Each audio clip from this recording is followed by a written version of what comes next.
Okay, welcome everyone to another shir on the Sefer Hamitzvos of the Rambam. If you enjoy these shirim and you're watching, especially if you're watching on YouTube or something, please like and subscribe. So we're going to first answer the question we had last week on Mitzvah 119, and then right afterwards we're going to learn Mitzvah 120. So let's get started.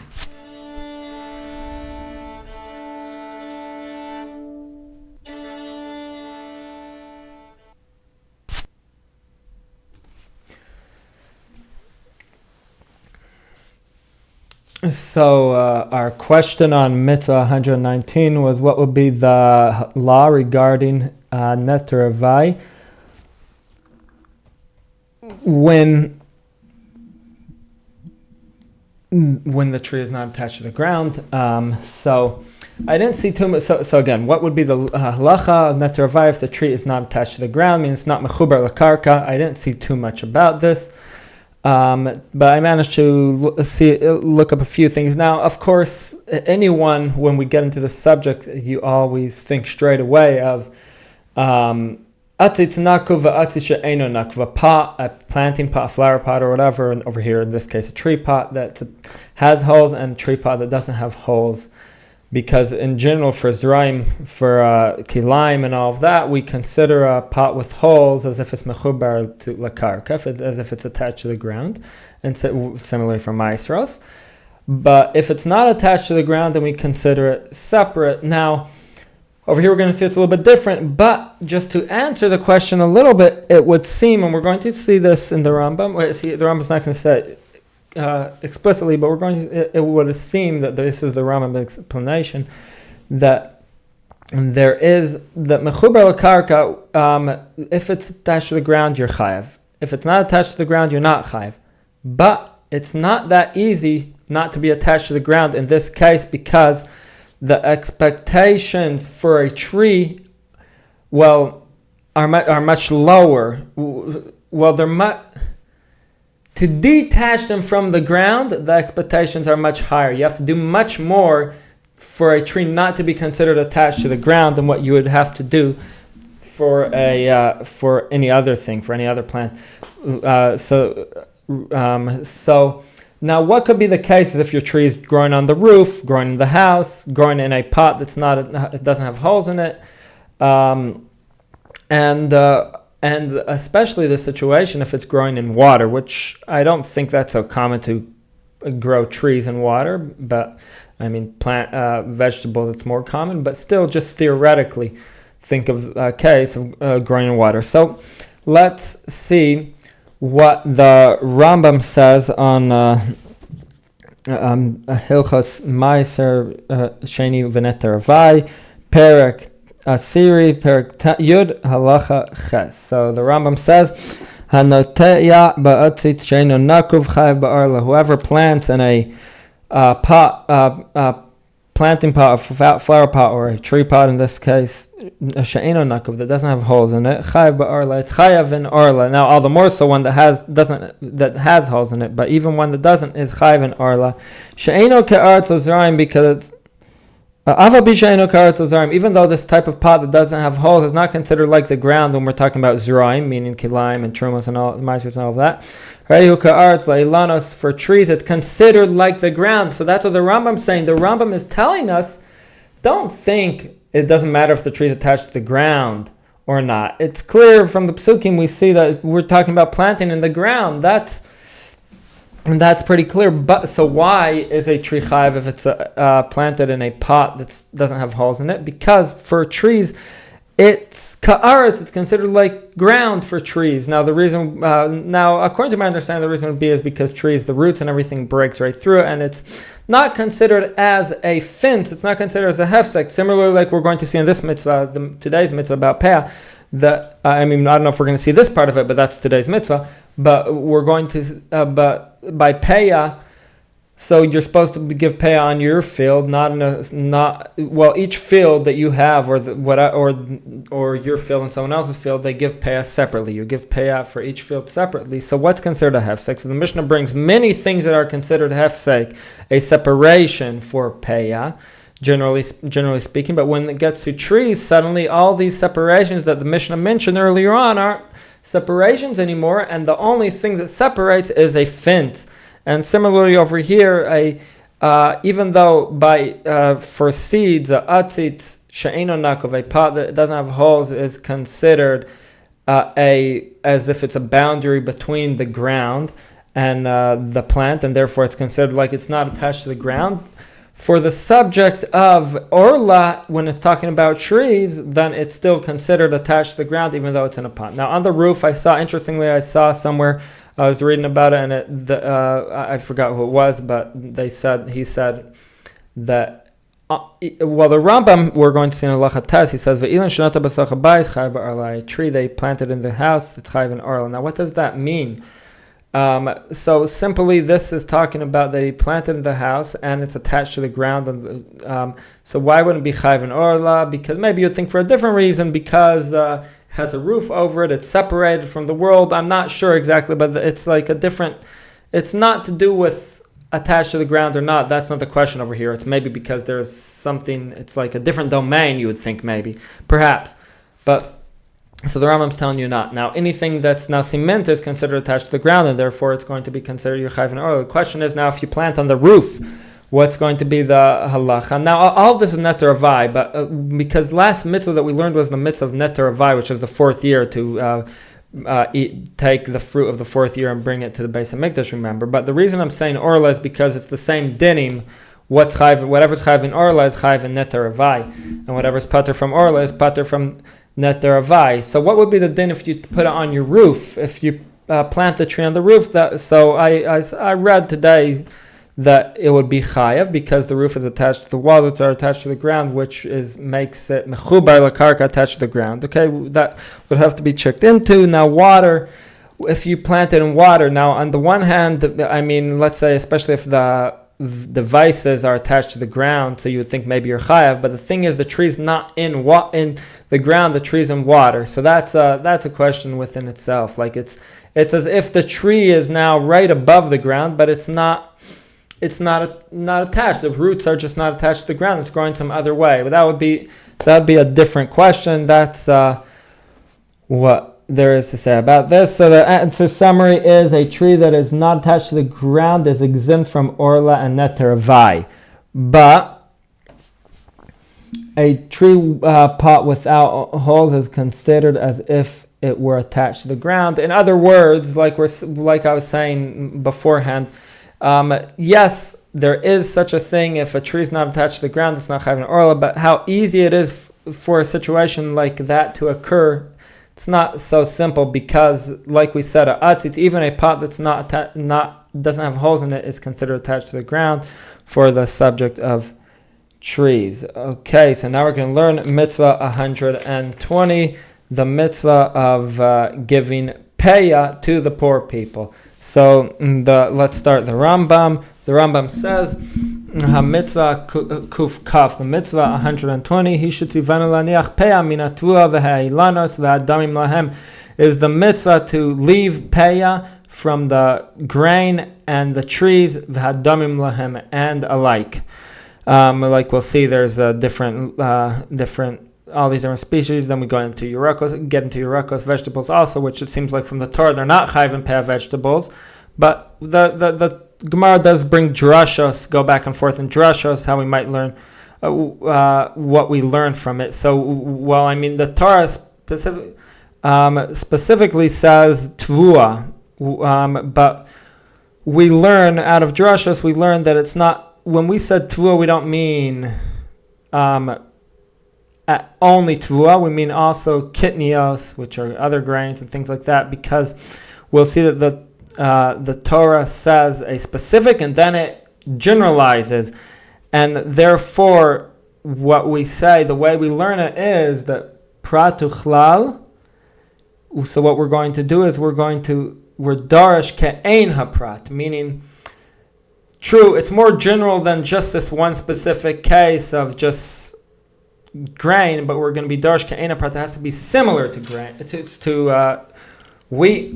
To the five, meaning to the wheat, barley, rye, oats, and and wheat, barley, rye, oats, and which one do I have out over there? And spelt. But we add also all the kitnios, like other grains. That's what I'm pointing out over here. But let's continue the Rambam.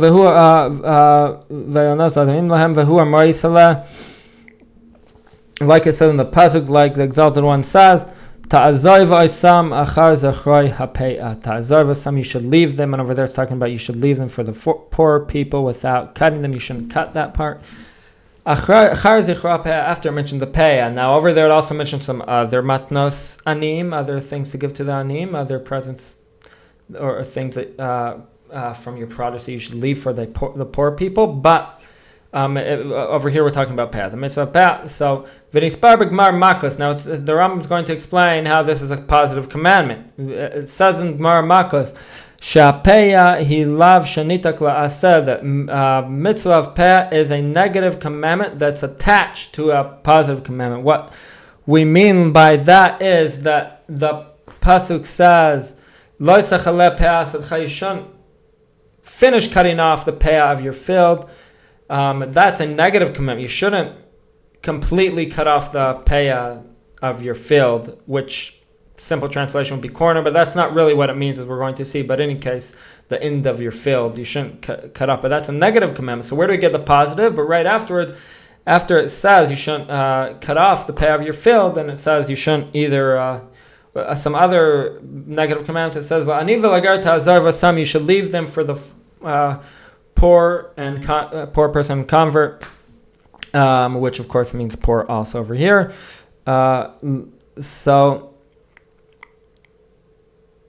Amnam halav amrai. So the Rambam explains what I just explained right now. Amrai lo yisachaleh peah sadcha. What's the negative commandment? It says lo yisachaleh peah sadcha. You shouldn't completely cut the Peah of your field. V'hasen, the positive commandment. Amrai tazav v'sam. What is in the pasuk? You should leave them for the poor people. Ukvar yisbaru mishpatei mitzvah zoi b'meseches Peah v'hi Eina noheges ela ba'aretz, and the laws of this mitzvah are explained in Maseches Peah, and it's only noheg, it's only applies in Eretz Yisrael.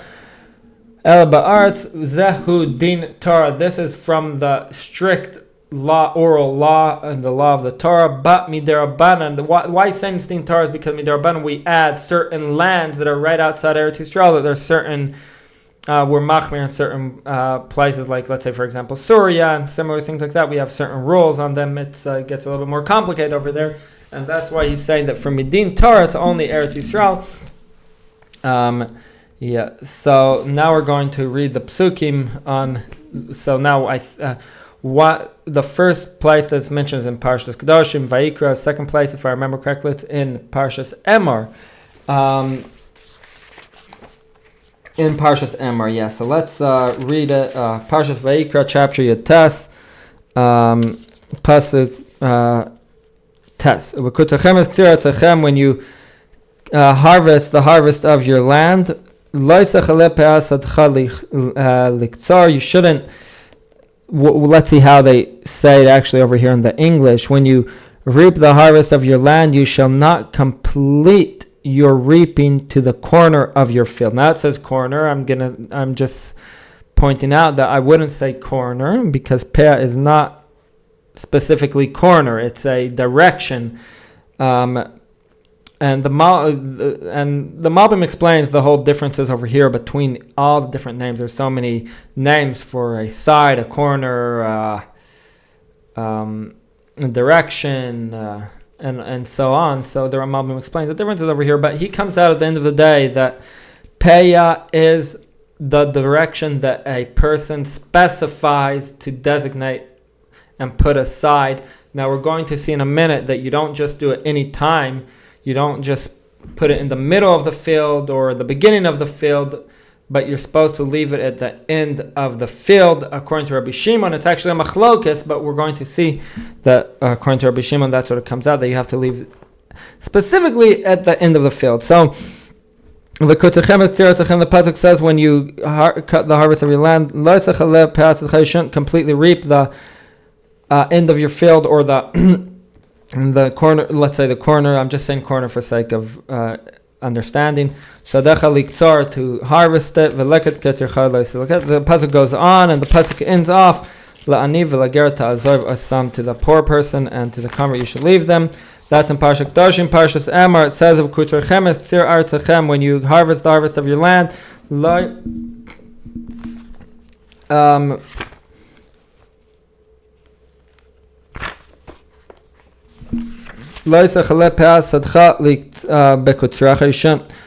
Completely harvest cut off the corner of your field when you're harvesting. It goes on. Some to the poor people you should leave them, and the poor person convert, or you should leave them. Ani Hashem Elokeichem, I am Hashem your God. So that's the psukim over here. So I would like to read a safra, which is going to explain where you're supposed to leave your peah. And so the safra says, Lo yisach lepeah sadcha, ein peah ela machmas hakilo, ve'en peah ela sheyesh lo shem, ve'en peah ela sheyesh lo shem. The Malbim points it out. It's really, peah is what has a name, and he goes through all that, meaning it's the designated direction that you, the direction that you designated, or the place, a certain area. It's not just any direction. It's a designated place that you designate for peah, a specific place that you designated for peah. Peah has to be at the end. Mikan amu nasam bein matchil bein be'emtza. Here is a peah. From here we say, if he gave at the beginning or in the middle, it is peah. Ubivad shelo yivches ba'achrona echad mishishim. As long as he, at the end of the field, he gives again 1 out of 60. And the Yerushalmi has an argument. That doesn't mean 1 out of 60 of what's left after he gave in the middle, or does it mean 1 out of 60 from the of the whole field? It seems like the majority of the Mefarshim that I explained go according to the opinion that holds that it's 1 out of 60 of what's left. But in any case, giving the peah in the middle of the field is because it says in the Torah, when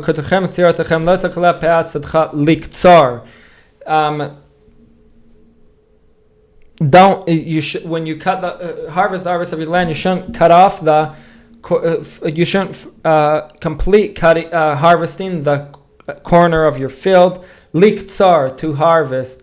Now, what that means is that you're harvesting a certain part and you want to continue harvesting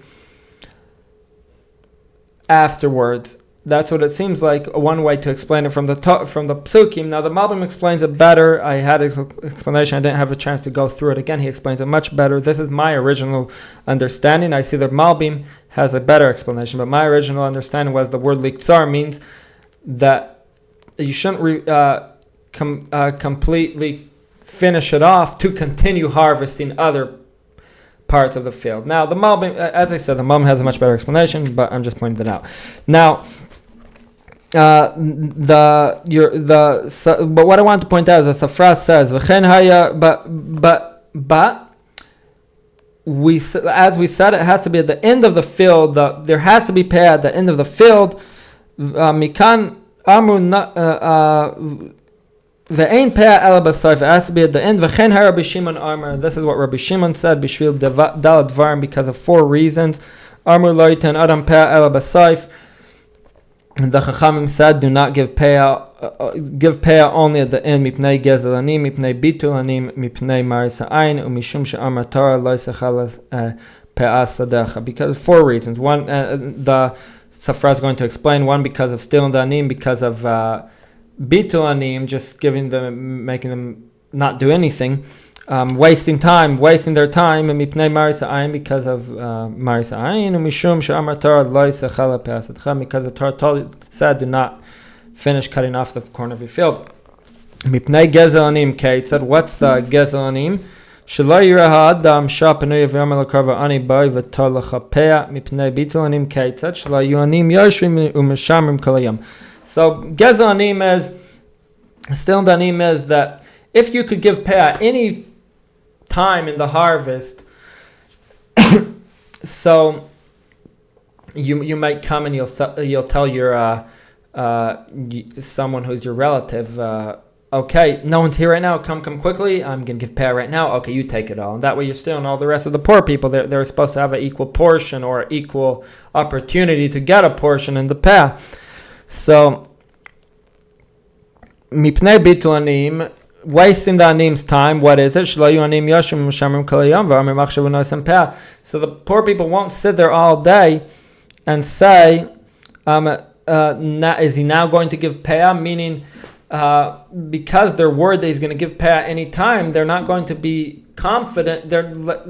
Someone could go and look at a field and he could estimate when they're going to give Peah, if he could only give it at the end of the field, because he looks at the field and he sees, they're going to be finished in 2 days, or they're going to be whatever it is. Nowadays it would be much quicker, but in the olden days especially, you could estimate by days when they're going to be finished the harvest, and then in the meantime he could go somewhere else. But if you don't know when he's going to give Peah, then they're wasting their time now waiting, because they don't know when he's going to give Peah and they don't want to miss it. If you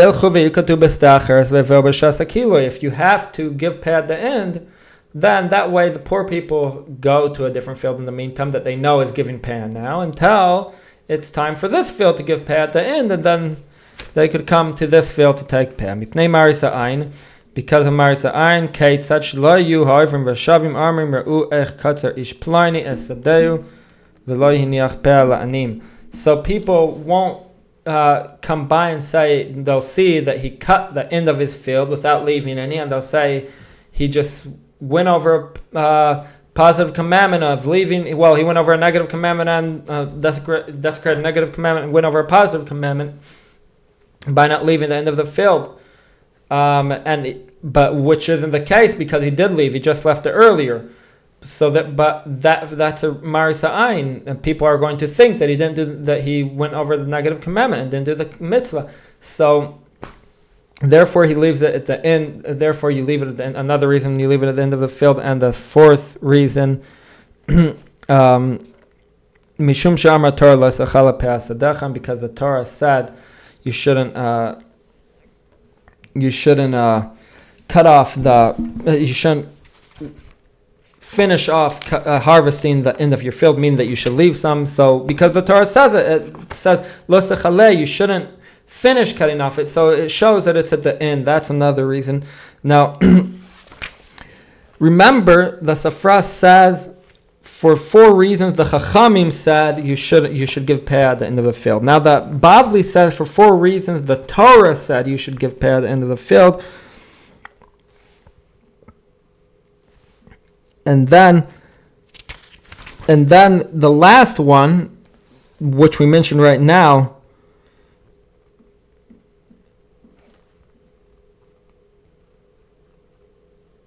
umishum bal techalem, because of the negative commandment of don't finish cutting off, don't completely cut off the end of don't completely harvest the end of your field.